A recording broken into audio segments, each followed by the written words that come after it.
Hey everyone, welcome to the top 10 list. Welcome to my top 10 best coming-of-age movies, in my opinion. Yes, a lot of years ago I did my top 10 favorite teen movies, but a lot of people have been curious about what are my favorite coming-of-age movies. Almost similar to the teen movies, but a little different as well.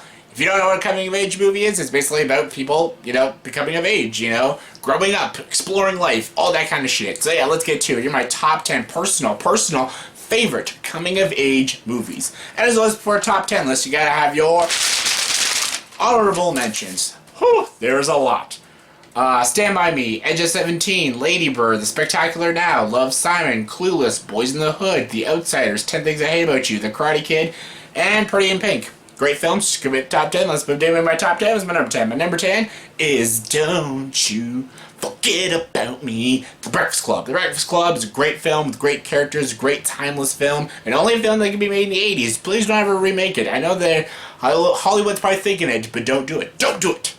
I love all these characters. Everyone can relate to these characters because they're all different cliques and stuff, and everyone can relate to different types of the personalities and shit, and it's just a great film and a great product of its time and a great soundtrack, great comedy, great dialogue, great drama, just great film.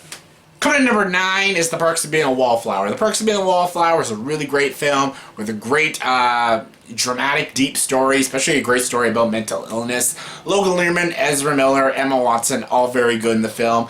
It tackles a lot of great social issues. It has a lot of great side characters like Joan Cusack and Dylan McDermott and Paul Rudd. All of them are really great. It has a lot of great funny moments here and there, and it's just a relatable film that is very timeless and very relevant to this day. Coming number 8 is this year's Booksmart. Booksmart, really great film, great directorial debut by Olivia Wilde. These two actresses are both amazing, two great characters, really, really funny. It's basically more modern version of like a Dazed and Confused and Fast Times at Ridgemont High. I love the comedy, I love the characters. I've seen this movie twice, still can't get sick of it. It's literally my top 5 favorite films of the year. I can't get enough of it. Coming number 7 is Dead Poets Society. Dead Poets Society, directed by Peter Weir. Yes, seize the day, oh Captain, my Captain.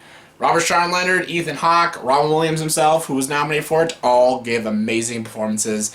This is a great movie about almost like the perfect teacher who teaches them real poetry and about real life lessons and stuff. It also talks to you about a very strict school district. It is just messed up. It's deep, it's sad, it's emotional, it's just powerful. It's Dead Poets Society, one of the best. Coming number 6 is Almost Famous. Almost Famous is about basically following a band, but still coming of age story about the main kid. Basically trying to graduate through high school while trying to write a paper or write a report for the Rolling Stone magazine about a band called Stillwater, and it's about his journey on the road with them when they're on this tour.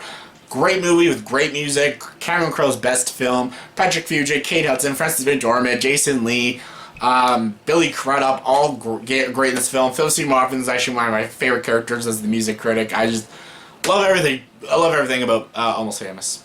Coming number 5 is a tie between two films that are nothing alike, but I just couldn't decide which one I liked more, so I just put them both as a tie. That's Say Anything and Call Me By Your Name. Call Me By Your Name is a great movie about homosexuality and a homosexual relationship during the summertime. During a time period where homosexuality was very just like, big no. Great film, great performances. Timothée Chalamet, Armie Hammer give amazing chemistry with each other. And Michael Stuhlbarg, one of the best movie dads ever. Say Anything, a great Cameron Crowe film. I love John Cusack as Lloyd Dobler. He's a great character.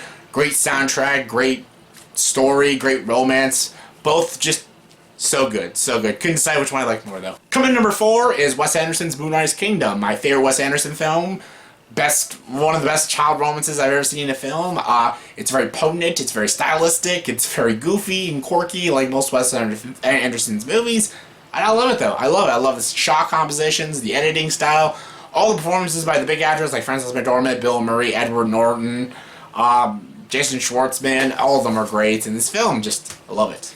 Coming number 3 is So Fetch. Mean Girls. Mean Girls, written by Tina Fey, who did an amazing job. Fantastic comedy film. Probably one of the funniest movies about high school. Super funny. It's when Lindsay Lohan was still doing great, and Rachel McAdams was just starting to be in movies and killing it as usual.